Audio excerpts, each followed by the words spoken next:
The rain hammered Nexus Prime's lower district with the fury of a broken sky. Water cascaded through rusted grating and pooled in the narrow alleys between salvage shops and trade posts. The air smelled of ozone, metal, and desperation. Zara pressed herself deeper into the doorway, violet skin glistening with moisture. Her elongated limbs trembled, not from cold, but from exhaustion. 3 days without proper food, 5 days since the last rejection. Her species, the Villani, valued fertility above all else. Without the ability to bear children, she was nothing more than a beautiful shell. Worthless, the last potential mate had said, its crystalline eyes filled with disgust. What family would want a broken female? Those words echoed in her mind as she watched beings of various species hurry through the storm. None spared her a glance. She had learned to make herself invisible.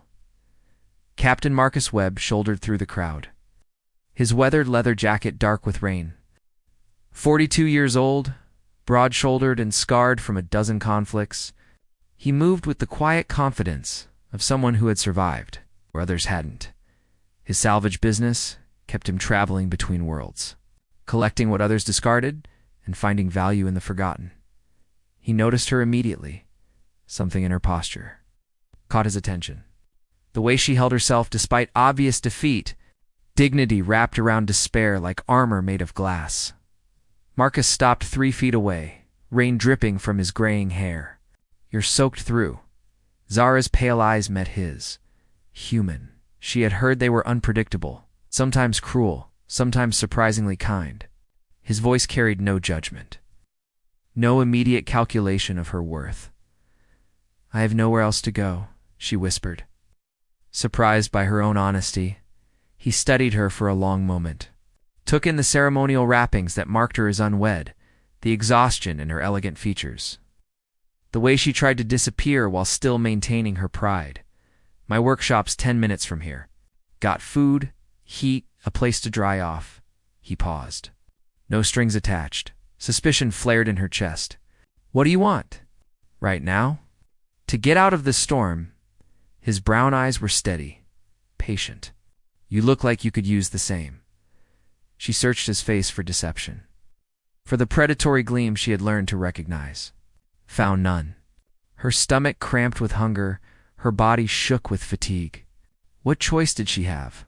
"I cannot offer you children," she said, the words bitter on her tongue. Marcus tilted his head slightly. "I wasn't asking for any." The simplicity of his response stunned her. No negotiation, no disappointment, no calculation of what she might provide instead. Just acceptance of a fact that had defined her entire worth to everyone else. "Then why help me?" "Because you're standing in the rain and I have a warm place?" He shrugged. "That's reason enough." Something cracked inside her chest. Not breaking, but opening. She stepped out of the doorway. They walked through the storm in silence, Marcus setting a pace she could match despite her weariness.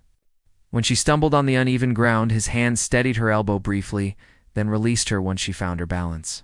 No lingering touch, never taking advantage of her vulnerability. His workshop occupied the bottom floor of an old transit building. Inside, warm air greeted them, along with the smell of metal polish and synthetic lubricants.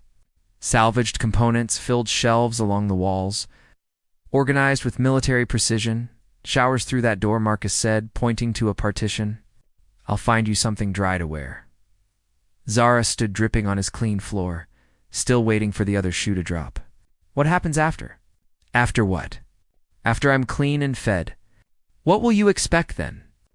Marcus set a towel and clean clothes on a nearby workbench. "Sleep, probably." It's been a long day. He began preparing food without looking at her, giving her privacy to process his words.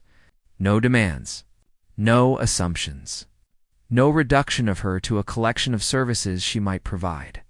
For the first time in months, Zara allowed herself to hope that maybe, just maybe, she had found someone who might see her as more than her failures.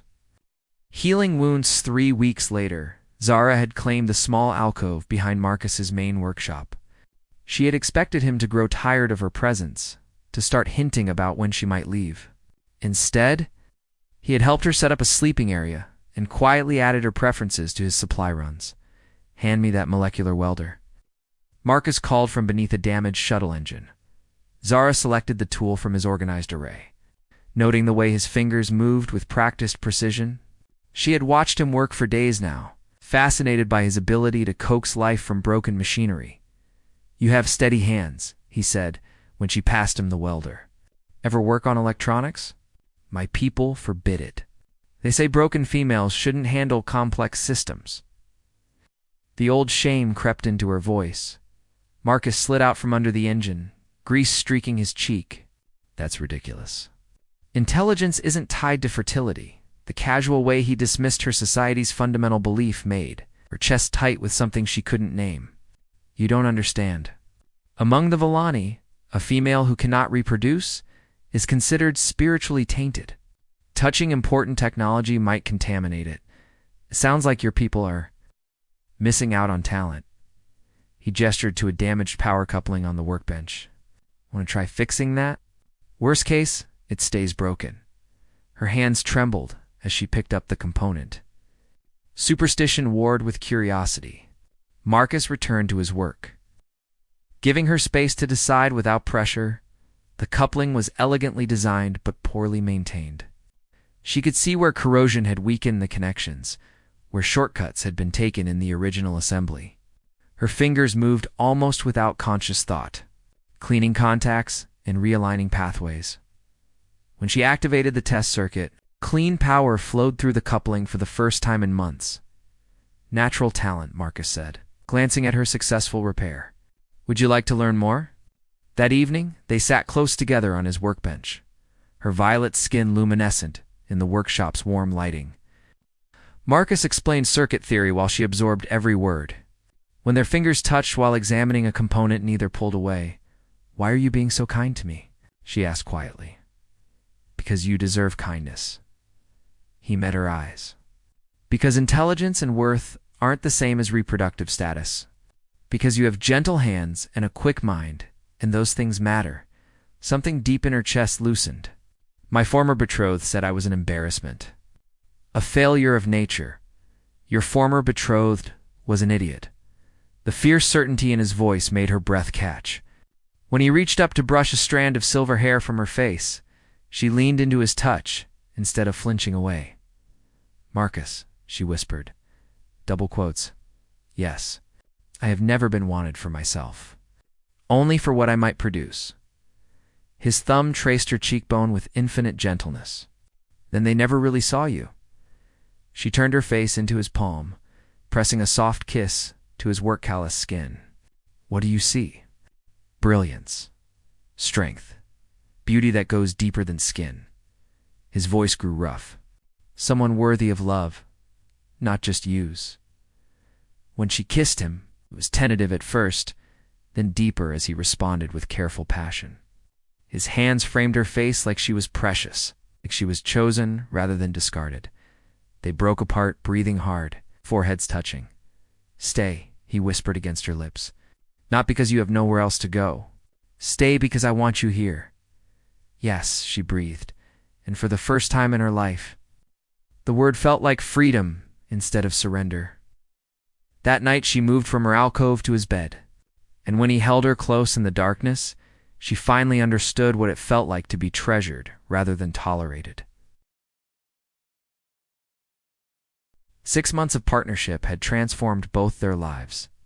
Zara's natural gift for complex systems had made their salvage operations twice as efficient. What Marcus could muscle free from wreckage, she could restore to perfect function. "The crystalline matrix is completely destabilized," she reported. Studying the sensor array they had pulled from a crashed exploration vessel. "But if we bypass the tertiary nodes and reroute through the backup channels, double quotes, Marcus watched her work with open admiration. Her long fingers danced across the delicate components with surgeon-like precision. "What his people would have scrapped, she made better than new." "You're a miracle worker," he said. Leaning over her shoulder to watch, she pressed back against his chest, savoring his warmth. "We make a good team, the best." He nuzzled her neck. Breathing in her subtle floral scent, their relationship had deepened with each passing day. Nights were spent in passionate exploration of each other's bodies, learning what brought gasps of pleasure and whispered endearments. Days brought the satisfaction of working in perfect synchronization. But not everyone approved of their partnership. Human, the draconian trader, spat when they entered the bazaar. "Why do you waste time with broken goods? That female cannot even fulfill her basic purpose." Marcus's jaw tightened dangerously. Before he could respond, Zara placed a restraining hand on his arm. "Ignore him," she said quietly.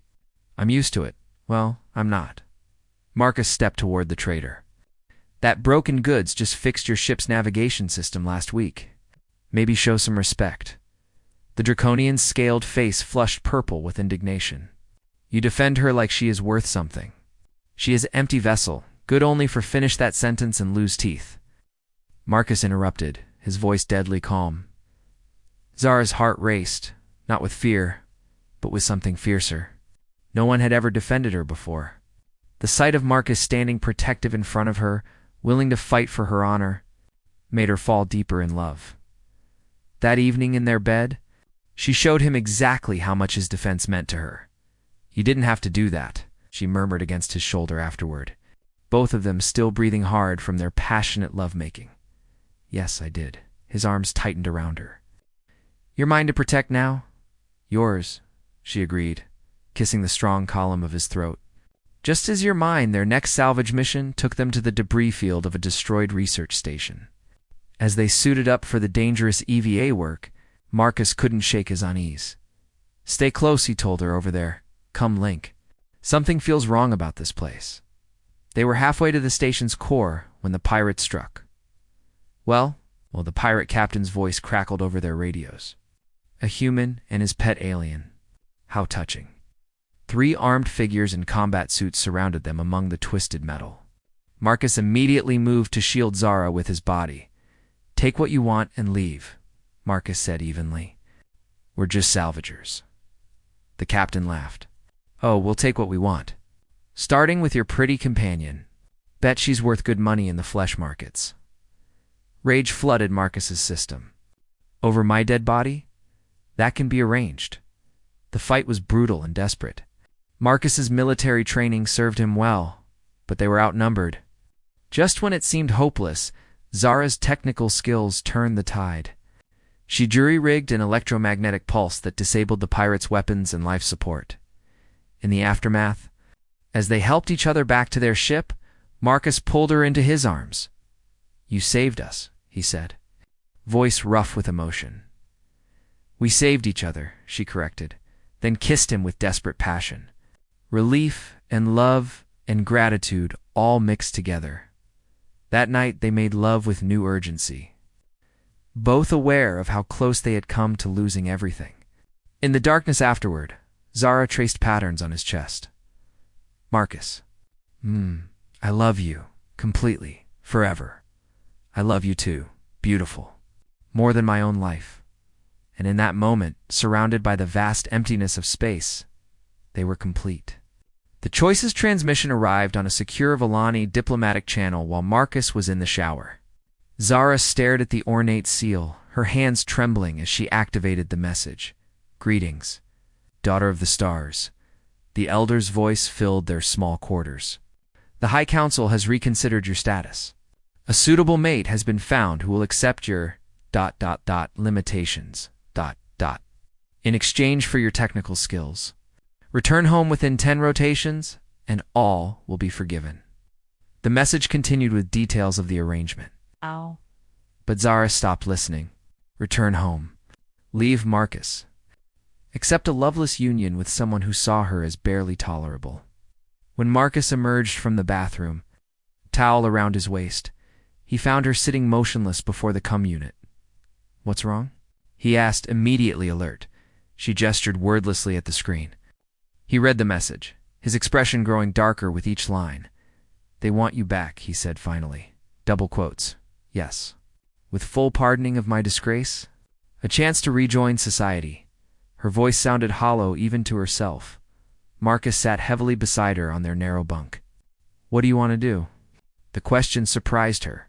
Not what she should do, Or what would be practical? What she wanted, I don't know, she whispered. It's everything I thought I wanted before I met you. Acceptance, belonging, a place in the world, but it's not really acceptance, is it?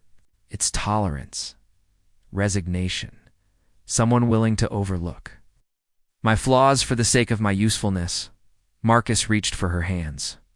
Zara, look at me. She raised her eyes to his. I need you to understand something. If you want to go, I won't stop you. Your happiness matters more to me than my own. But if you stay, it's not because you have nowhere else to go anymore. It's because you choose this. Choose us. Tears spilled down her cheeks. What kind of life can I have here? Always on the margins? Always explaining why a human man would want a broken alien woman? The kind of life where you wake up loved every morning? Where your worth isn't measured by your reproductive organs, but by who you are? His thumbs wiped away her tears. Where you're wanted, not just tolerated? And if I go? His jaw clenched with pain, but his voice stayed steady. Then I'll treasure every moment we had and wish you happiness. That night they made love with desperate intensity, both aware it might be their last time. Marcus worshipped her body with his hands and mouth until she cried out his name like a prayer. When she took him into herself, they moved together with the perfect synchronization of long practice and deep love. Afterward, as she lay in his arms, Zara made her choice. I'm staying, she said quietly. Are you sure? She lifted her head to look at him. With you, I'm not broken. I'm not worthless. I'm not a burden to be tolerated. I'm loved, completely, perfectly, as I am. Marcus's eyes filled with moisture. You are so much more than they ever saw. Brilliant, strong, beautiful, kind. You're everything I never knew I was looking for, and you, she said, placing her palm over his heart. You taught me that worth comes from being loved, not from being useful. That I am enough, exactly as I am. When the deadline passed without response, the Volani diplomatic corps sent increasingly urgent messages. Zara deleted them all without reading them. She had found her home in the arms of a human who saw her as priceless rather than worthless. And that was worth more than all the acceptance in the galaxy. 2 years later, their converted workshop had become something neither had expected, a home. Not just shelter, but a place where two souls had learned to flourish together. Zara emerged from the repair bay, wiping her hands on a cloth, violet skin glowing with satisfaction. The quantum drive is fully restored, better than factory specifications. Marcus looked up from his inventory chart, struck as always by her quiet confidence. The broken creature he had found in the rain was gone, replaced by a woman who knew her own worth. That's the third impossible repair this week, he said with admiration. We're going to have to start charging premium rates. We already do, she laughed, settling onto his lap at the desk. Remember when you thought I'd just be another mouth to feed? I never thought that. His arms circled her waist automatically. I thought you were worth helping. Turns out you were worth so much more. She leaned into him, marveling at how perfectly she fit against his solid frame. The Commonwealth wants to offer us an exclusive contract. Deep space salvage missions, military-grade equipment. Interested? Only if you are. We're partners in everything now. Marcus spun the chair so they faced each other. At 44, he had lines around his eyes and silver in his hair. But Zara thought he had never been more handsome. Speaking of partnerships, he said, suddenly nervous, I have something for you. He reached into his desk drawer and pulled out a small device she didn't recognize. Elegant curves of metal and crystal formed a perfect circle. It's a bonding ring, he explained. Human tradition. I had it made by a craftsman on Centauri Prime. The crystal comes from your homeworld. Zara's breath caught. Marcus ... double quotes. I know we can't be legally married by most species standards, but I want you to know that in my heart, in my soul, you're my wife, my chosen family, my everything. Tears spilled down her cheeks as he slipped the ring onto her finger. The crystal pulsed with warm light, responding to her biorhythms. Yes, she whispered. yes to all of it. When he kissed her, it was with the passion of their first night and the tenderness of 2 years of perfect partnership. She poured all her love into the kiss, all her gratitude for the human who had seen worth in a worthless alien. They made love that afternoon, with the ring catching the light on her finger, both of them marveling at how completely they belonged to each other. Marcus traced every inch of her violet skin with reverent hands while she memorized the taste of his mouth, the sound of his breathing when she touched him just right. "I love you," she gasped as he moved within her.